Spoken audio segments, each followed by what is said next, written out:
Está con nosotros el ingeniero Adrián Dip, que es titular de COSIAR. Bueno, ya es materia de consulta de este programa como para darnos una perspectiva de cómo está encarándose este último semestre de 2019, donde nada más ni nada menos elegimos presidente. ¿Cómo estás, Adrián? ¿Todo bien? ¿Qué tal? ¿Cómo estás? Buenas noches.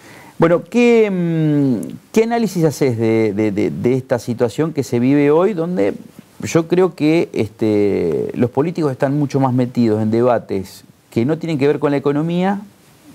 O sí, quizás la relación con el Fondo Monetario, a ver la apertura de mercados entre Mercosur y Unión Europea, pero no en el consumo, no en la economía interna. Sí, la verdad que es preocupante porque en realidad los políticos están discutiendo, estamos en plena época de elecciones, ¿no? Entonces están en una pelea para ver quién va a ser presidente y se olvidan de los problemas terrenales, ¿no? Como le digo yo, los problemas que todos los días tiene la gente.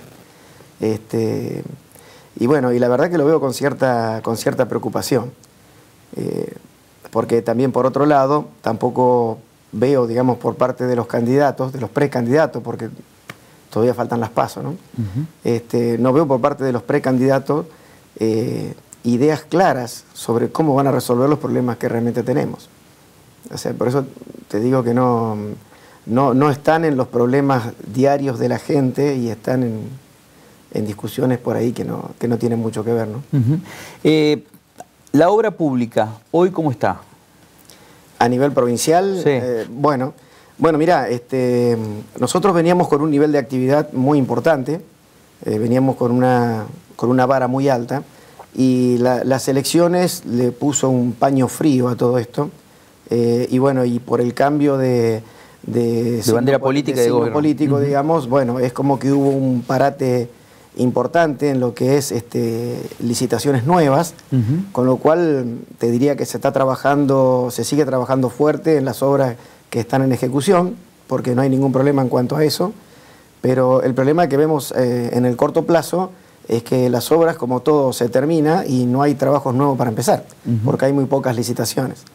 Así que bueno, si bien ya empezó la transición de gobierno y todavía nosotros no le pedimos a Perotti una reunión para ver cómo va a continuar con todos estos trabajos, porque obviamente entendemos que es necesario que él se ponga, como dicen los abogados, se pongan en autos respecto a cuál es la situación de la provincia, cuáles son las cosas que tienen ejecución, cómo es la cuestión económica y todo eso, para después empezar a hacer sus propios desarrollos y lanzar sus propias licitaciones.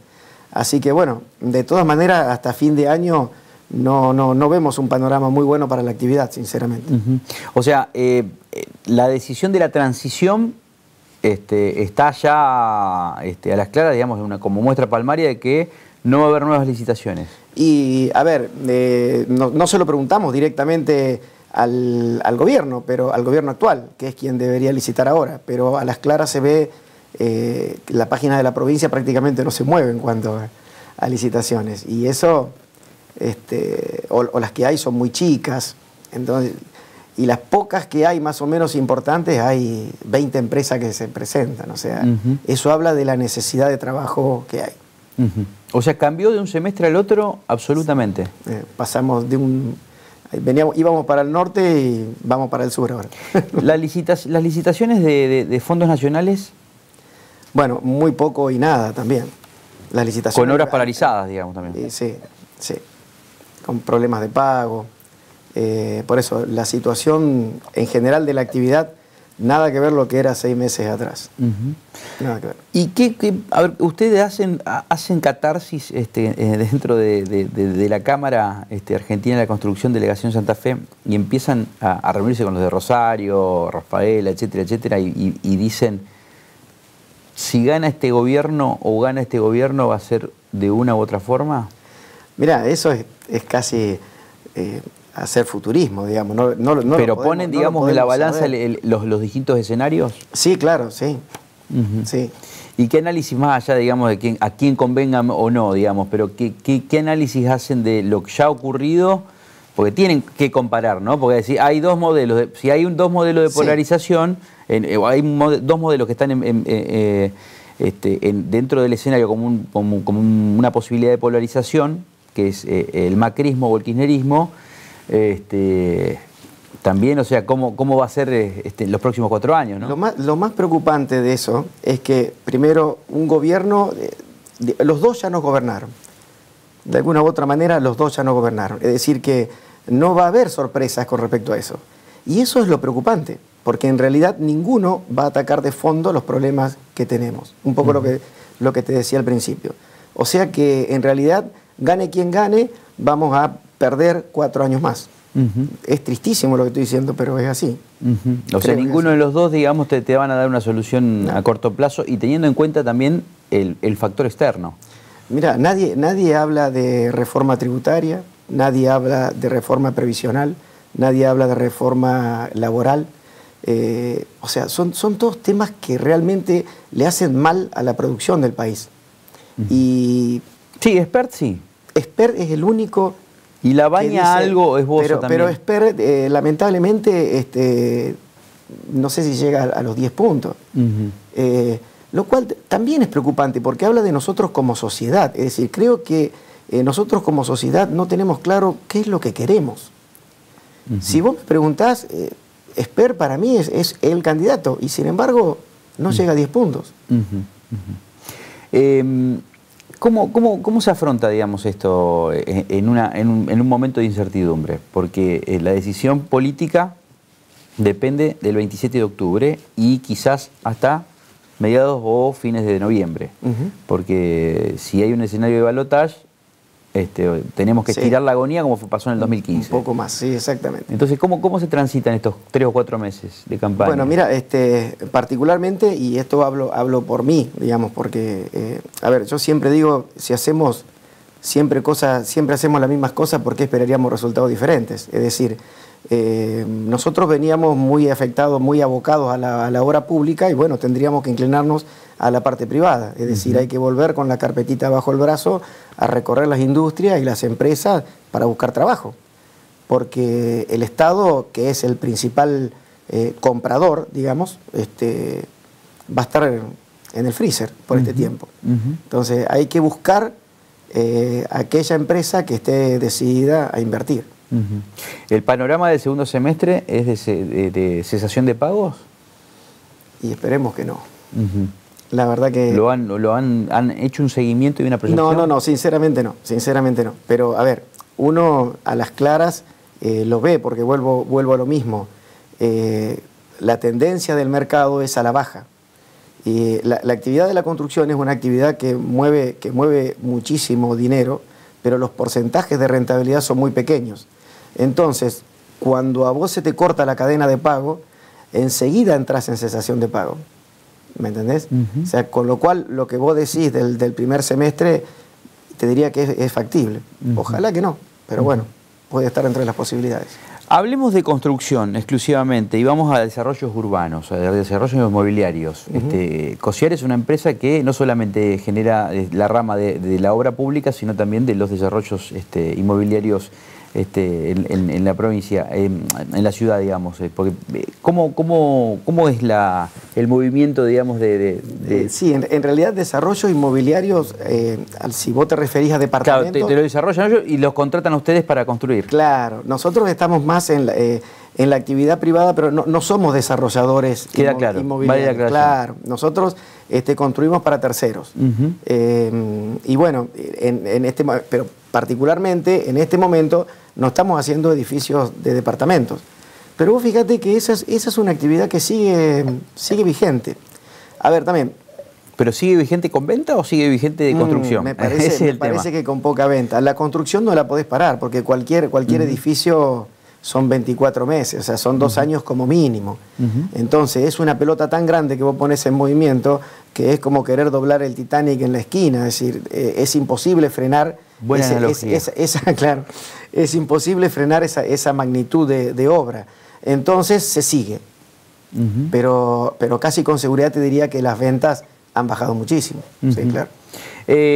La construcción en seco, Contame un poco de eso, que ya están teniendo experiencia, digamos, dentro de algunos desarrollos. Sí, correcto. Bueno, eso es algo que a nivel mundial ya está hiperestudiado, digamos, no es una cosa que hayamos inventado nosotros, pero, digamos, es algo muy interesante cuando vos hablas de tiempos. Se reduce muchísimo lo que es el tiempo de obra. Normalmente todo lo que es arquitectura comercial se hace con ese tipo de construcciones. ¿Es el reconocido concepto de steel framing? Sí, tiene que ver con eso. Steel framing es una marca. Es una... Digamos, pero el concepto es ese, estructura metálica, construcción en seco en cuanto a Durlock, terminaciones interiores y Superboard, bueno, se te estoy nombrando todas marcas, digamos, pero bueno, es lo que... Pero es como decir la cinta Scotch, bueno, ¿no? O la mostaza, claro, que es Sabora, digamos, pero son los pioneros, sí, y que terminan siendo, digamos... Y terminan siendo referentes en ese tipo de construcciones, pero es así.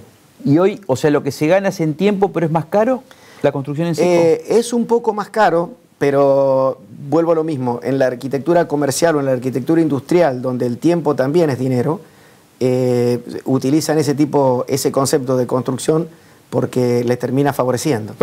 Vamos a posicionarnos en el año 2018. Ni hablar, perdóname, ni hablar en un país con inflación, bueno, como nosotros. Eso es lo que te iba a decir. Con la inflación termine, y si no con una crisis cambiaria como la que vivimos el año pasado. O sea, que en 3 meses hubo 3 crisis cambiarias, 3 corridas cambiarias diferentes y llevamos del dólar a 20 y pico, 23 a 45.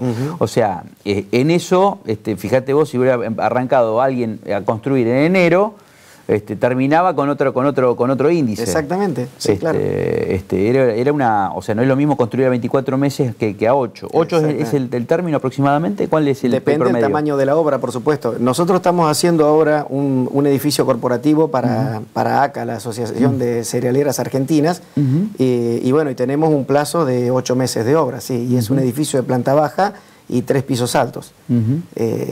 El tiempo es considerablemente menor para lo que sería una construcción tradicional.